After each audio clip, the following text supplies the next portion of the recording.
Hello everyone and welcome back to another patch 6.2 video. Today I'm going to be going over two different things. These were originally two separate videos, but you know what? I felt like I would be spamming the channel and they weren't particularly massive things. And they are crafting and then the garrison naval missions. So in between my previous PTR videos and this one, a new update happened and that update brought some cool things.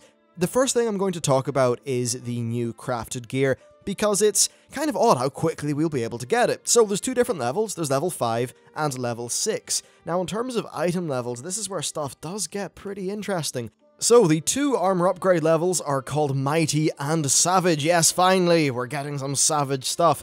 The Mighty gear for the armor is an upgrade from 685, which is the current, to 700, and then for Savage we're going to be moving from 700 up to 715. And then moving on to the weapons actually go from 675 to 690, and then from 690 to 705.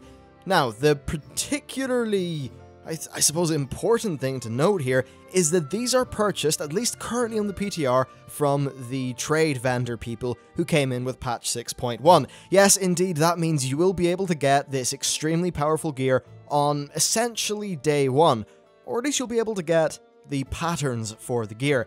This is where stuff is a little bit different. You actually have a new crafting resource from the barn called Fell Blood. I don't know how to get them yet. I've been around Tanan and I have not actually found anything that alludes to them, so it could just be me screwing up. But essentially, chances are you'll trap it with your barn, you go back to your barn, and then you'll hand it in. Basically, the same as what you did with the Savage Bloods.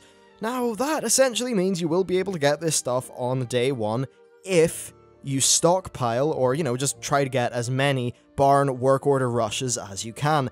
So, you could get access to this good gear really quickly, or, if you're more interested in the gold, you'll be able to get those rare resources very quickly and sell them in the auction house on day one when they are super expensive, at in and around the time where all the big raiders want to get involved. What kind of gets me about this system, and there are lots of pluses, there's also one or two minuses.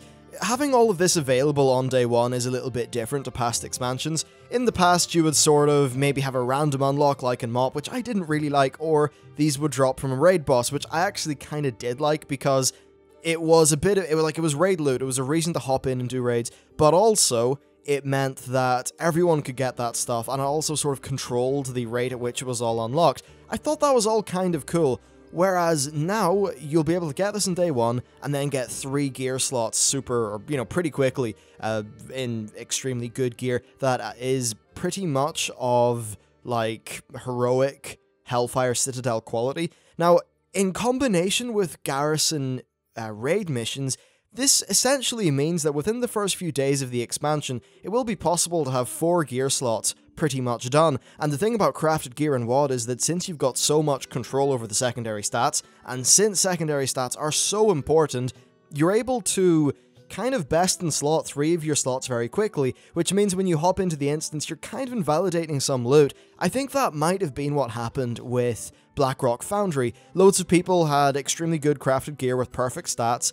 Then they also had stuff from the raid missions, and Blizzard said recently in a post that, they weren't satisfied with the feeling of power increase, which is why they did that power bump of 5 item levels. So maybe it could contribute to something like that, I don't know. But of course the big, benefit of this gearing system in Warlords is it does offer a lot of flexibility in terms of slots, and for the players who are not raiders, it, I suppose, does offer a thing that you can really work up to, which I guess is of quite a bit of worth as well. One final thing to mention is that the cumulative price of these by the time they hit level 6 will be pretty crazy. If you think about it, back in say patch 5.2 with Throne of Thunder, and with its crafted gear, I don't know if when you add up the whole cost, it will have ended up being as much as some of this gear is, though I suppose the value of this gear does persist for longer because you can upgrade it.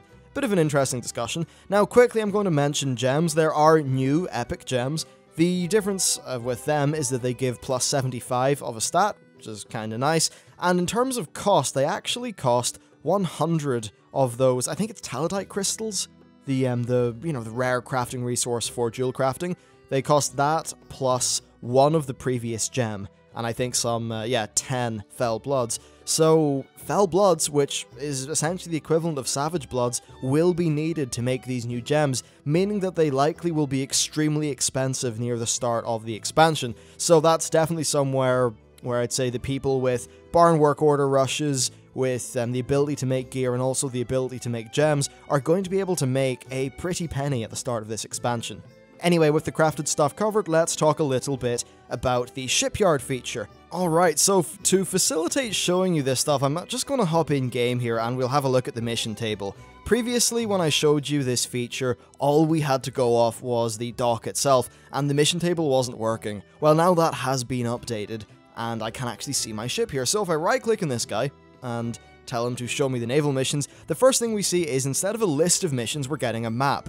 I actually do like this because it provides a bit of geographical context to where you're sending all of your ships, and there's something about that which I think is a little bit better for backing up the fantasy of what we're doing. I think the way in which the followers was put into the game was sort of reductive, which maybe lost something of value, whereas this maybe is going to be a little bit more immersive. At least I think that's where they're going. Now, of course, while that does have one benefit, the drawback is your easy access to information in this UI is greatly diminished. If you want to actually see what a mission is, you either have to click on it or hover over it for the tooltip, and something like, say, Master Plan, which is the very good Garrison add-on, you won't be able to use that to just, filter all your missions or anything like that, which is maybe a bit of a downside. Certainly, it's an add-on that I find very useful. So whether this is good or not will probably depend just on a sort of person-to-person basis. I'm just going to quickly look at the fleet menu here. So this is essentially the same as when you look at all of your followers. The difference here is I've got 1 out of 5 ships, and it seems like you're going to be able to upgrade the shipyard from level 1, which is the current one according to data mining, up to level 3. So hopefully that will increase your fleet size a little bit. There are, of course, many different kinds of ships, so having 5 would be a pretty tiny amount. If we look down at the traits here, you can see there are type, crew, and then 2 equipment slots. The equipment slots are initially empty, however, it did come with a type and crew. The type is boarding party, which means that we'll counter the ground objective threat on a mission, and the crew is Orc Crew, which counters the Swift threat on a mission. I'm assuming you'll be able to re-roll those 2 different traits, just based off what's been going on with the follower thing. In terms of equipment slots though, these are empty, and you unlock this last one when it reaches epic rarity just by doing loads of missions. And the one I put in here was Shark Tank, which counters Mine Layer. Now, here's the thing, it costs 2,000 garrison resources for this equipment slot. To fill the next equipment slot will be another 2,000 garrison resources, and the boat itself costs 1,000 garrison resources. There is actually supposed to be a specific resource called Shipyard Resources for the shipyard, but it doesn't look like they've implemented it yet, so I'd imagine that all of these things will cost Shipyard Resources instead once we actually move into the patch in a more complete state. So let's try to do this mission. I can't, essentially, because I don't have any Shipyard Resources. The tooltip says garrison resources, that's just a mess up, whatever. I don't have enough stuff to do this mission, so if I drag that there, you see, I cannot start the mission. And this is essentially the exact same as what's going on with your followers. You've got the enemy ship, which has... oh, whoops. Yeah, you've got the enemy ship, which has got a trait. My ship doesn't counter that trait, so I only will have a 56% chance of success. And here's another thing, dangerous mission. If you fail, each boat has got a 50% chance to permanently be destroyed. Now that has got a very big implication because the ship costs 1,000 resources, and assuming you've got 2 upgrades inside it, that's another 4,000 resources for a total of 5,000. That means if you roll badly, well, you're going to lose quite a lot, so there's a lot more risk and reward in this system. I've got no idea if such a basic mission like this will have this dangerous sort of thing going on once we actually get into the full game, but it seems like there's a lot more of a risk going on here, but you do have more control because you can purchase these equipment slots. So maybe they're going for a kind of slower in terms of you don't have 1 million followers and 1 million missions.